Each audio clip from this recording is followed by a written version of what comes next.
Vamos a charlar un rato con Vilma Ripoll, estamos charlando con todos los candidatos. Vilma es candidata a diputada del Frente Podemos. ¿Qué tal? ¿Cómo andás? Hola, gracias por invitarme.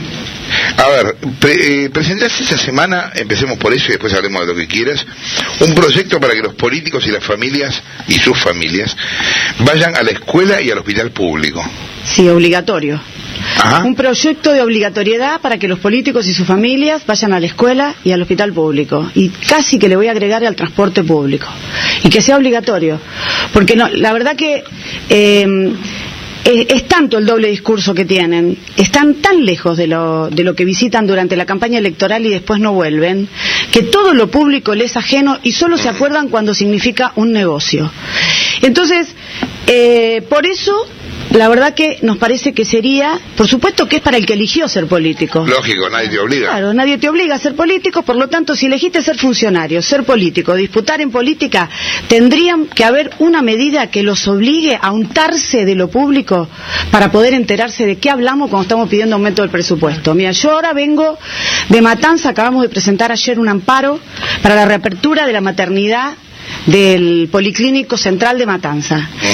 En la Matanza, la mitad de los partos se hacen por fuera de la Matanza, léase Capital Federal, Santoyani, etcétera. Sí. La otra mitad que se hace adentro, la mitad de esa mitad se hace en el Estado y el resto en los privados de la Matanza. Entonces, ¿qué pasa? Vos vas incluso al propio policlínico, te atendés el parto hasta la hora de parir. Y cuando te toca ese momento tan sublime, tan importante, no sabés dónde tenés que ir. Nadie te destina, te lo tenés que buscar.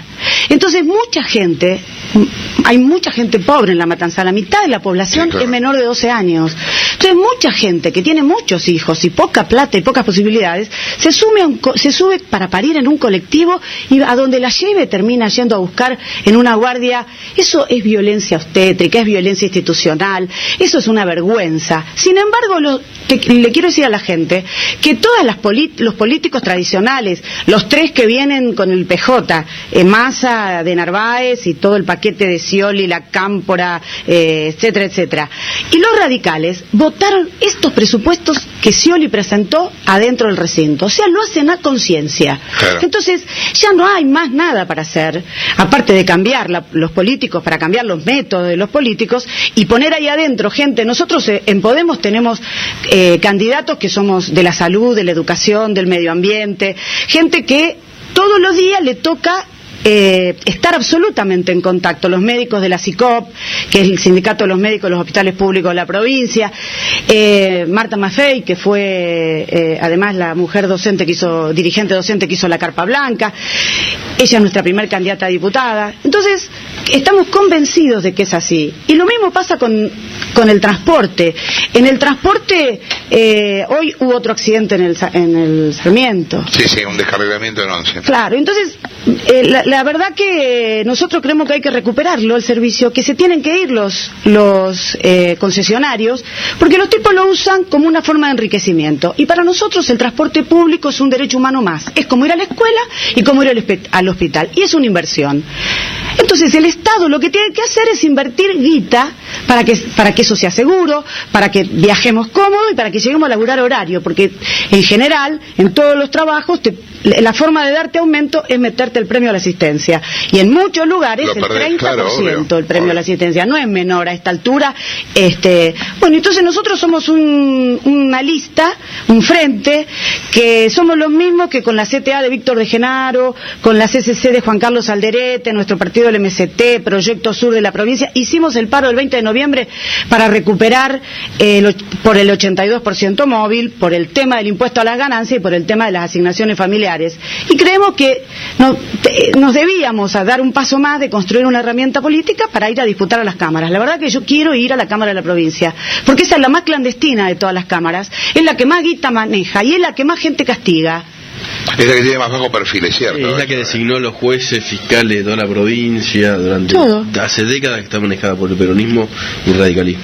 Claro, entonces por eso a nosotros le estamos diciendo a la gente que nos ayude con su voto el 11 de agosto, para permitirnos pasar, porque las pasos son una trampa. Antes se pusieron las testimoniales, viste que la pusieron hasta las artistas, a todo el mundo. Nacha Guevara, todos se pusieron, ninguno asumió, nos agarraron de idiotas, por no decir lo que se dice en este programa con naturalidad. Pero de verdad nos faltan el respeto, porque después cuando vos vas son siempre los mismos los que están adentro de las cámaras. Y entonces ahora lo que decidieron es arreglar por arriba, los partidos, el PJ, la UCR con Margarita Stolbizer, todos arreglaron por arriba y mandaron a disputar por abajo. Entonces vos tenés un frente nuevo como Podemos, menos de 30 días para instalarlo en toda la provincia. Y después cuando vas al cuarto oscuro vas a tener 57 boletas. Va a haber. ¿Por qué? Porque Margarita Stolbizer y Alfonsín, que dicen venimos para unir el país, no pudieron unir ni siquiera la tropa. Y entonces hay 7 boletas de ellos, 5 boletas de Narváez. Eso vos decís a nivel provincial. Sí, entonces cuando la gente entra al cuarto oscuro va a encontrar 57 boletas. Muchas de ellas les han permitido adicionar la cara de los referentes máximos a distintos... Bueno, el Frente para la Victoria, ¿no? Que va con la cara de Perón y... Todo, bueno, ahí ya votás todo, votás... no se presenta a elecciones, pero lo votás igual. Entonces, nosotros en ese sentido le decimos a la gente que nos dé una mano democrática, que es permitirnos pasar, porque no se vota nada. Solo es un filtro para decir quiénes pasan y quiénes no pasan, con una desigualdad de posibilidades terrible. Lo del 1,5 corre también en provincia, ¿no? Todo, en todos lados. Sí, son 200.000 votos en la provincia de Buenos Aires, no es poco. No, sobre todo porque vos tenés una dispersión, digamos, de superficie. Vos tenés que pensar que yo voy por la tercera sección, que es todo Matanza y todo sur, incluido Berisso y Ensenada. Imagínate, Matanza es como Córdoba con el Gran Córdoba. Y bueno, cualquiera diría en Córdoba 30 días para instalar un frente nuevo está bueno, pero vos pensá toda la provincia de Buenos Aires. Por eso es una trampa y por eso le estamos diciendo que nos ayuden el 11 de agosto, que después cuando en octubre se define a quién votar, tenemos tiempo para conocernos más o la gente puede definir otra cosa. Nosotros pensamos disputarle el voto. Y Vilma, ¿cómo está la provincia? ¿Cuál es el diagnóstico de la provincia? Mira, la provincia de Buenos Aires es una provincia rica, con un pueblo pobre y un Estado en quiebra. Entonces, cada vez que un sector social sale a reclamar por trabajo, por salud, por educación, le tiran por la cabeza que está en quiebra. ¿Entendés? Y siempre para resolverlo se les ocurre lo mismo, meternos la mano en el bolsillo de nuevo a los mismos. Jamás ir por alguno de los grandes de la provincia que tiene... produce el 40% de todo lo que se produce en el país y tiene el 40% de los habitantes. Entonces, la verdad que nunca se les ocurre meter la mano a los bancos, meter a la banca, a los pools de siembra, que son capital financiero, si querés, a cualquiera de ellos que tienen un festín. Entonces, para pagar el aguinaldo, le renueva la concesión a los casinos, a los bingos, ¿me entendés? Así hacen. La verdad que es una situación muy grave. Hay 1 millón de pibes que no tienen ni trabajo ni estudio, que son los mismos que vos ves parados en las esquinas. Por eso nosotros creemos que es necesario desarrollar una industria nacional independiente y que la provincia lo puede motorizar. Por ejemplo, producir los vagones. En nuestra provincia tenemos talleres, tenemos historia, tenemos técnicos, todo. ¿Por qué los compran en China y los compran en Barcelona cuando compran chatarra? Eso es trabajo argentino, ¿me entendés? Tenemos los astilleros Río Santiago, en Ensenada, y la verdad que son un orgullo. Y podríamos renovar la flota mercante, que entre otras cosas, como no se produce valor agregado, somos siempre producimos hojas, cereales y transportamos eso, y se pagan $4.000 millones de flete. Anteayer Cristina inauguró una fábrica de lavarropas, ¿no? Que era privada. Y ella en el discurso se enorgullecía porque el 30% de los componentes eran argentinos. O sea, no somos capaces de hacer un lavarropas, ¿me entendés? Claro, pero nosotros el 30% de los componentes son argentinos y es un orgullo para el gobierno, es una locura. Claro, ¿por qué le compramos los aviones a Brasil si los Embraer los inventamos nosotros? Bueno. ¿Por qué no se hacen acá? Está cerrada la fábrica militar de aviones. ¿Por qué no hacemos acá los autos? Y acá hicimos el Fiat, el Cianditela. Bueno, eso lo ves claramente. El año pasado hicimos un programa con eso en Tierra del Fuego. Claro. A donde hay tranquilamente capacidad para hacer y sin embargo ensamblan, no hacen. Claro, y entonces la verdad que es un gobierno que desarrolla, en lugar de recuperar todo, recuperar la industria, desarrollar la industria para que haya laburo, porque si no entra la droga, entra todo el delito económicamente organizado, y los pibes son presa de todo eso, porque el problema no es la pobreza, es la desigualdad la que crece, y ya estamos por encima de los valores del menemismo en la desigualdad, y eso trae que sean carne de cañón para ser mulos de la droga, para meterse en el delito económicamente organizado, la trata, todo son negocios que los puede atrapar porque no tienen perspectiva en este país, y ese es el futuro que nos quieren dejar, y encima su gran perspectiva de desarrollo es reventarnos todo el medio ambiente, ¿entendés? Las montañas con la megaminería, la tierra con Monsanto y el agua con toda esta historia del fracking. No nos va a quedar nada, gente sin trabajo y el agua contaminada. Bueno, en la provincia igual está planteado el fracking, toda la zona de Bahía Blanca ya lo tienen señalizado como posible zona de fracking, pero nosotros ya tenemos el fracking instalado, que es el Matanza de Riachuelo. El Matanza de Riachuelo es un desastre natural que ellos intentan lavar para justificar a Kumar, que es esa organización que tomó la tarea de limpiar el riachuelo. Por eso los diputados, Musi, que fue en realidad secretario de Medio Ambiente, claro, y además tiene esa zona que además tiene otras barbaridades, tiene la subestación eléctrica en esa zona, otros desastres ambientales. Bueno, ellos vieron peces.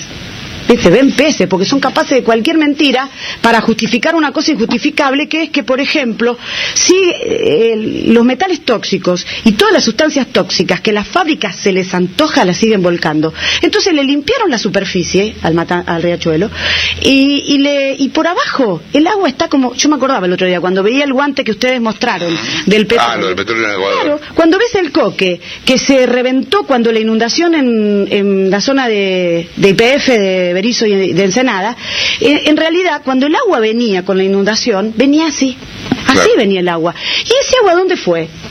A las cloacas y fue a las napas, y ese es el agua que la gente toma. Entonces, vos tenés de todo, porque tenés en la zona de Berisso y Ensenada, que es donde procesan el crudo, tenés contaminación ambiental, digamos, en el aire y contaminación hídrica. Y, por ejemplo, hicieron una prueba, que es probar la capacidad pulmonar de los pibes que están en la zona de Berisso y Ensenada, y la compararon con la zona de Gonet, Citibel y La Plata. Y les dio que tienen un 90% menos de capacidad pulmonar los pibes que viven en esa zona donde se trabaja el crudo.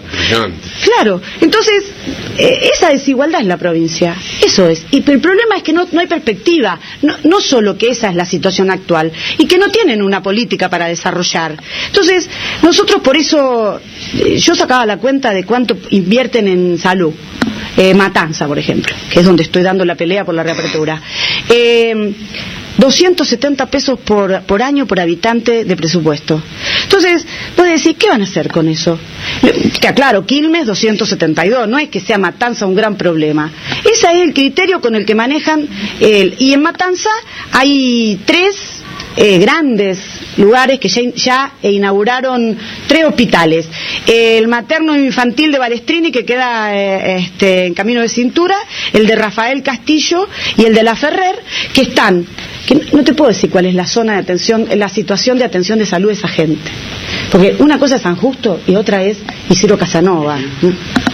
Entonces, los inauguraron, están en unos edificios impresionantes. Claro, de Balestrini lo inauguró Cristina hace poco. Por varias veces. Y están cerrados. Entonces, ¿me entendés? Hacen doble discurso. Después ahora se pelean. Yo siempre le digo a la gente, ¿ustedes se acuerdan cómo se pelearon cuando no nos pagaban el aguinaldo los estatales el año pasado? Se mataban Mariotto con Scioli, sí, claro, con Cristina y con la Cámpora. Y todos decían, uy, cae Scioli. ¿Me entendés? Ahora están todos juntos con Insaurralde. Son todos lo mismo. Y después cuando van, pues yo le quiero hacer acordar a la gente que lo que se vota son diputados, no se vota quién gobierna. Se vota gente que sea capaz de ir a dar la pelea contra la violencia de género, por el problema de la salud, por la educación, pero en serio.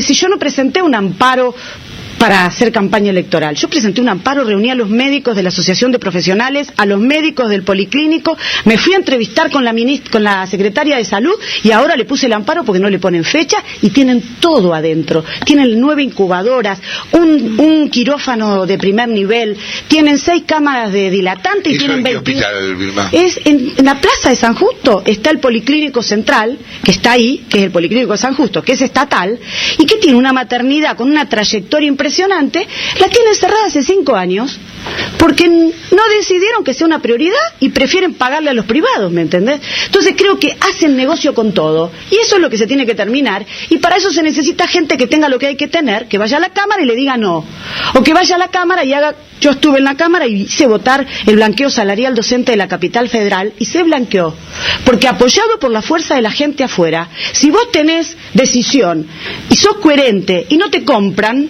adentro esa fuerza se hace sentir, porque a lo único que le tienen miedo en las cámaras es a que entre la gente, claro. Y vos lo tenés que lograr meter adentro, y así lográs muchas cosas. Yo fui autora de la ley de blanqueo salarial, pero también de la reapertura de fábricas.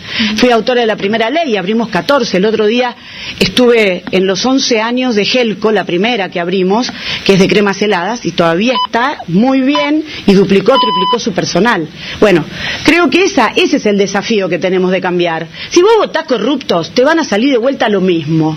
Y si ahora se hacen los distintos, y después se juntan, y van a la Cámara, y votan todo contra tuyo, van a seguir haciéndolo. Por eso opinamos que hay que cambiar, y le decimos a la gente que nos ayude y que vote Podemos. Dame un segundo, vamos al informativo y seguimos. Dale. Estamos con Vilma Ripoll, es la 1:30 de la tarde.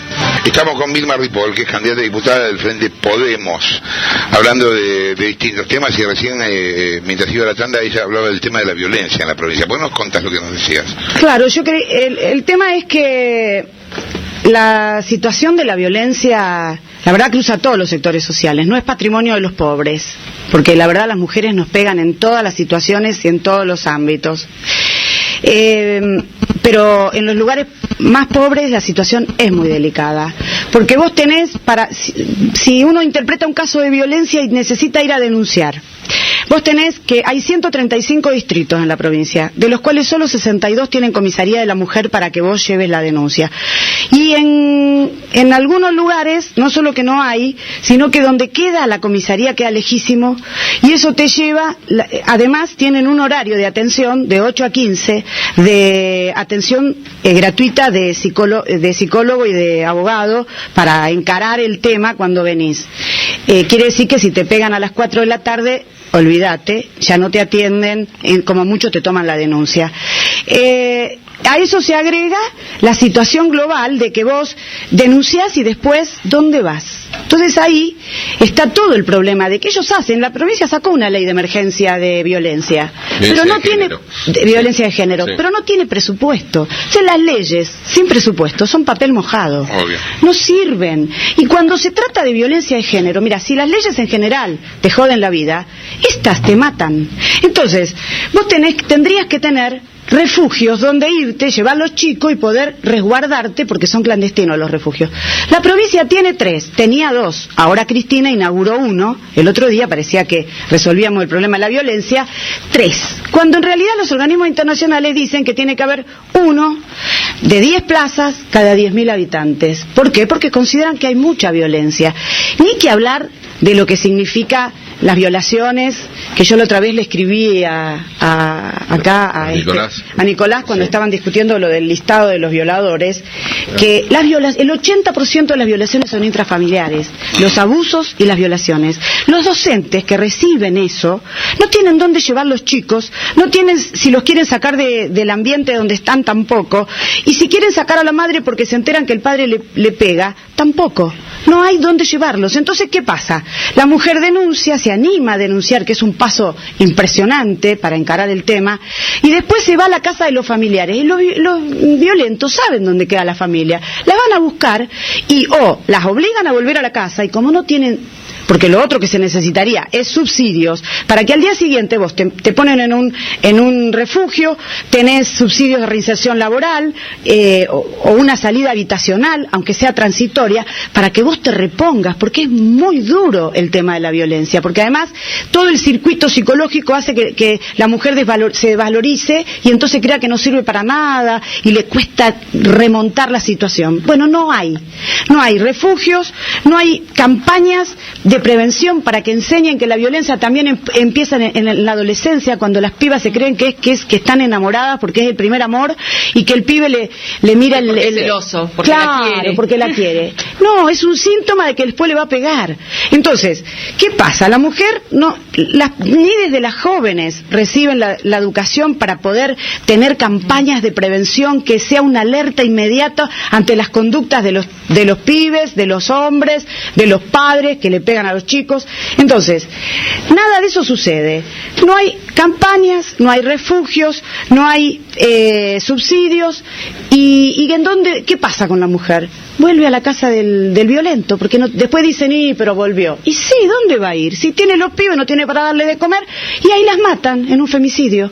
Porque vuelven, reiteran, repiten, eso ya está estudiado, recontraestudiado, y entonces todos los días uno nuevo. Y encima repiten las formas, porque después que mataron a Wanda Tadei, la mamá nos contaba hay un proceso de imitación. Claro, 83 casos más hubo posteriores, ¿entendés? Encima imitan las barbaridades, porque la televisión está bien que saque a la luz esas situaciones, pero bueno. Da ideas a veces. Sí. Entonces, y el resto, de la marginación, es decir, vos estás recorriendo ahora la provincia.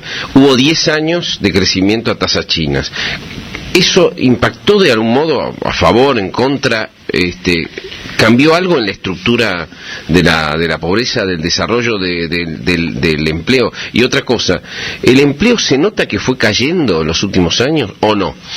Mira, yo tengo un movimiento de desocupados, nosotros tenemos un movimiento de desocupados, y además estamos trabajando con Juan Carlos Alderete, que tiene la corriente clasista y combativa, que es otro movimiento de desocupados muy grande. La única forma que encontraron de conseguir señales de trabajo genuino es empezar a construir cooperativas para hacer los desagües de cloacas y el agua corriente, porque en general agua corriente, porque hacen agua corriente, nunca hacen cloacas, entonces las napas suben y vos tenés Lomas de Zamora, donde está Insaurralde, que en todo lo que es Fiorito y los alrededores. Yo estuve en el Chepibe, que es un lugar en donde hay 600 pibes que viven en esa zona, y yo les vi la piel, les vi cómo están, porque tienen todo el agua contaminada. Esos pibes no los encontró Insaurralde, sé que los debe estar buscando, porque los pibes hace 25 años que tienen el Chepibe, ellos son candidatos de nuestra lista, y la verdad que son una iniciativa impresionante. Y es esa la situación es que ha caído, hay desocupación, no se consiguen changas, y bueno... Esto en los últimos 2 años, ¿o? Claro, por supuesto. Y entonces crecen los comedores otra vez, los comedores de los barrios, porque si no, no tenés cómo darle a los pibes de comer, las tazas de leche, por supuesto, con grandes problemas con el reparto de comida por parte del Estado, además, porque en eso no... Con el tema del favoritismo y eso. Claro, total. Entonces, a veces tenés que cortar calles para que te den harina. Por supuesto, en esta época me imagino que no deben estar mandando, porque con toda la historia esta de la harina y del trigo del pan, claro. Y del pan, imagínate. Y la gente, si no hace pan casero, ¿de qué come? ¿Qué pan come? Vilma, bueno, la gente se debe acordar de esto, pero el año pasado el caso Obando fue uno de los casos del año, y el laburo de Vilma permitió que Obando estuviera en libertad, finalmente recuperara su libertad y cambiara un poco su situación. ¿Cuál es la situación de María hoy? Bueno, después del último viaje de Nico a Misiones, a pasar por la frontera fue en realidad. Pero fuimos a ver a ella, le dieron la casa. Claro. Nosotros estábamos en negociaciones porque estaba abierta la posibilidad, pero no llegaba nunca el día de que nos decían que sí. Por suerte, Nico se encontró con uno de los funcionarios y terminó en que cuando aterrizaron me llamaron para avisarme que le daban Claro, porque cuando volamos en el avión estaba el ministro de Desarrollo Social de la provincia. Se nota que nos vio, que vio las cámaras y... Son increíbles, Obando son estaba por desalojar, pero tengo que... una vivienda social, claro, que igual lamentablemente era para otra persona, que esa otra persona se quedó sin claro, esa casa, exactamente, porque y creo que era para un discapacitado, porque el baño estaba equipado para un discapacitado. Bueno, esa parte no la sé, pero sí sé que era una casa chiquita, porque sí. María tiene ahora 9 hijos, sí. Entre hijos y nietos. En la casa hay 9 niños y 4 adultos. Está uno de los hijos varones, que es pastor evangélico, y 2 hijas que tienen hijos, sí. Y ella. Y entonces, ¿qué hicieron? Le hicieron 2 habitaciones más. Ah, mira qué bueno. Así que ahora tienen, y le agrandaron lo que es el comedor. Y además, yo en ese sentido, la verdad que te tengo que decir que Lozada, que es la persona que vos encontraste, sí. De verdad es la única que nos responde de ese gobierno. Entonces, es toda una contradicción, pero a mí me parece que es justo, a lo mejor lo estoy hundiendo a Lozada diciendo esto, pero es justo decir que es el que con el cual tenemos diálogo. No es el caso de Soria Vieta, el ministro de Derechos Humanos, que es el que hizo toda la publicidad del gobierno, cosa que la jode a María para su reinserción social. Entonces, toda la campaña que hicieron le complica la vida para que sus hijos consigan trabajo, claro. Para que, ¿entendés? Todo el tema de la revinculación y todo el tema de la reinserción le es muy difícil. Ella sigue yendo a la escuela, a pesar de que se mudó de barrio y todos los pibes van a la escuela, pero todo eso es que nosotros estamos pidiéndole, ahora estamos en conversaciones con Lozada, otra vez, para pedirle que la traten como una víctima. Ella fue víctima de todo tipo de violencia, las pasó todas. Sí, claro. Entonces tienen que tratarla así. Entonces le estamos pidiendo que haya un seguimiento de un equipo entre psicólogos. Ellos van a atención psicológica, pero necesitamos asistentes sociales, trabajadoras sociales, que le ayuden a resolver problemas que para semejante magnitud de familia, saquen la cuenta cualquiera de ustedes, se hace muy difícil y muy cuesta arriba. Pero de cualquier manera estamos muy contentos porque están en la casa y están con sus habitaciones. Parece mentira, pero la cara que tenía ella cuando entró a la casa es indescriptible. Y de Lonés también corrían por ahí, pero la cara de ella era claro. Increíble.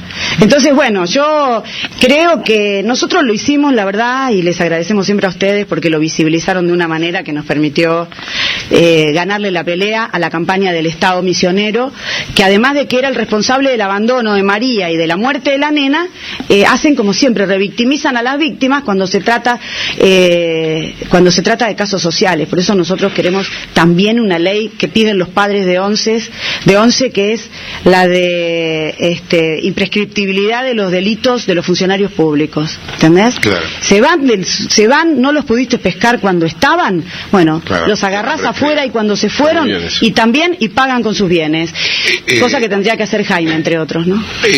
Vuelvo al tema de la campaña un segundo. El otro día discutíamos acá y quería saber tu opinión sobre la utilidad de los avisos estos de 12 segundos que le dan a los partidos. Yo lo que decía era que para mí no tiene ningún sentido porque aparece gente que nadie conoce diciendo cosas muy generales y que no les sirve para conseguir votos. Yo decía que sería mucho mejor darles micros de 6-7 minutos a donde pudieran explicar las cosas y a lo mejor menos, pero que me entendés, que la gente pudiera saber, bueno, ¿qué carajo propone Vilma Ripoll? Si vos no venís acá y estás una hora hablando, la gente no tiene manera de saberlo, porque vos le digas más justicia y tu foto, no sirve, ¿me entendés? O sea, te digo esto y yo realmente ni vi tu aviso, no tengo idea qué decís. Claro, imagínate que ni lo viste. No lo vi, te digo, mira, y eso problema. Que miro, porque tengo acá 3 pantallas y miro todo el tiempo, pero no lo vi, ni lo vi el tuyo. ¿Qué pensás? ¿Les sirve, no les sirve? No, yo creo, es igual un paso en relación a lo que pasaba antes. No, está mejor, claro, sí. Siempre uno tiene que decir de dónde parte. Y entonces es un paso, pero de verdad tiene ese problema. Es más, los avisos, a lo mejor vos lo podés hacer de más tiempo. Pero entonces, si ahora no me viste pasándolos en 10 segundos... Claro, pero tenés menos cantidad, claro. En 10 segundos... no lo pescás, no me habés en toda la campaña. Entonces claro. A uno lo obligan a hacer de decir quiero que todos los políticos y su familia vayan a la escuela pública, al hospital público, y después vengo así y hablo rápido porque ya quedé de parece la que lee en la radio la letra chica que hace claro, y a veces te aceleran la velocidad para que entre, claro. ¿Viste? Entonces terminás diciendo así también. Ahora, Vilma, ¿cómo es luchar contra el aparato? Es muy desigual. Del Estado. Es muy desigual, pero no es imposible.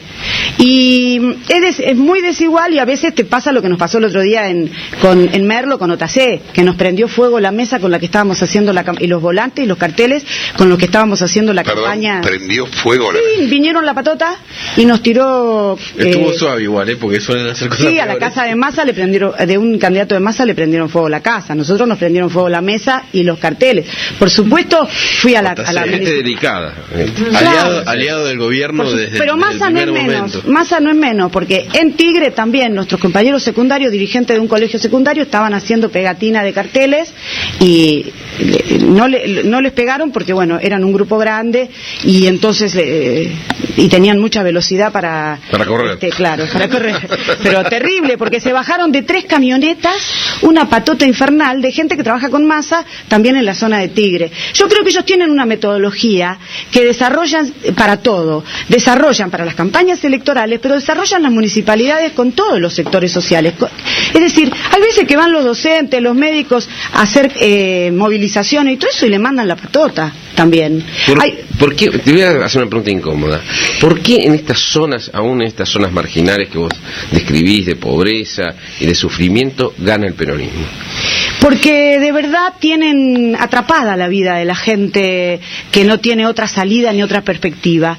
Porque ellos le dicen, a veces la gente me ha contado que le dicen, mira, nosotros en esta zona tenemos que sacar este porcentaje. Si no lo sacamos es porque ustedes no nos votaron. Olvídense, no cobran más la cooperativa o te sacamos la asignación o te sacamos la comida del comedor ¿me entendés?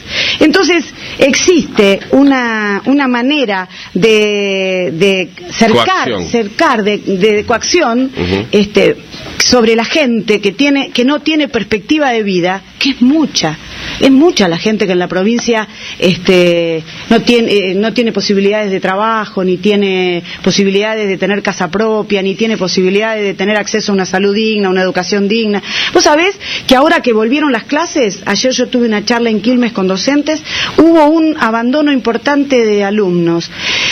Y la verdad que ¿primarios o secundarios? Secundarios. Y bueno, es grave el abandono del aula por parte de los alumnos en la provincia. Se da por múltiples causas. Una de ellas es porque las condiciones en las que está la escuela hace que no les da ganas a los maestros a veces de quedarse, lo hacen poniéndose la escuela al hombro. Imagínate los alumnos, imagínate en el marco de que se van y están afuera y adentro porque a veces la escuela es la contención única que tienen, para que los consideren alguien incluso. Mi hermana me contaba que todo el tema de la asignación universal llevó al aula a pibes que no querían entrar al aula, no querían estudiar, pero los obligan para después pagarle la asignación. Y está bueno si no fuera llevada adelante con un criterio clientelista. Estaría bueno si hubiese habido todo una preparación anterior para que después se inserten, para que después elijan, a lo mejor es una carrera técnica para tener salida laboral. No piensan en nada, ¿entendés? Solo piensan en cómo ajustan con el sueldo de los docentes, con el presupuesto. Hoy calculábamos cuánto le dan por mes en la Matanza para educación por habitante, 87 pesos. Entonces, vos decís, ¿qué van a hacer? Eso está bien, la mitad de la Matanza son niños menores de 12, pero igual, te da que ahora, es nada. Ahora, esto del clientelismo, para recordar un poco, el clientelismo sistemático y brutal que nosotros conocemos hoy, es algo relativamente nuevo en la Argentina. Tiene unos 12 años, 14 años, no existió siempre un clientelismo a este nivel, clientelismo con planes directos, con subsidios directos, que te los saco, te los pongo, pero con cosas se va profundizando. Sí, claro, va siendo cada vez peor, pero siempre se existió. profundiza pero mucho más sofisticado. Acordate de las zapatillas de Rucau, acordate de antes, eso hubo. Sí, pero ahora se sistematizó de una manera muy grande. chiche, ¿cómo era? Chiche, claro, sí. Pero parecen chistes. Claro, parecen chistes, ahora es estructural. Claro. Y ahora es estructural porque al no generar trabajo genuino, tienen que generar alguna manera de contener socialmente, porque en este país hicimos un 2001 para responder a situaciones como esa. Y entonces lo que hacen es intentar contener de que la gente no se rebele en las calles, porque la gente ya sabe, porque te venden que la democracia es que vos tenés derecho a votar cada 2 años o cada 4, depende de lo que votes. Y la verdad que la democracia tendría que ser que ellos cumplan. Por eso nosotros decimos que tendría que haber revocabilidad del mandato de los funcionarios si no cumplen. Tendría que haber herramientas de revocabilidad. Y tendrían que ganar además lo que gana una docente con doble escolaridad y 10 años de antigüedad, que es el máximo que gana una docente. Entonces, con todas esas medidas terminaríamos por fin con los privilegios. Y entonces se tendrían que untar de la realidad obligatoriamente. Si no, estamos complicados, porque para ellos es un privilegio para enriquecerse. Y para eso quieren ser diputados, para enriquecerse. Gracias, Vilma, por haber estado acá. No, bueno, gracias y que voten Podemos. El 11 de agosto en la provincia de Buenos Aires. Gracias, Vilma Ripoll, candidata diputada del Frente Podemos en la provincia. Son las 13:57, nos fuimos.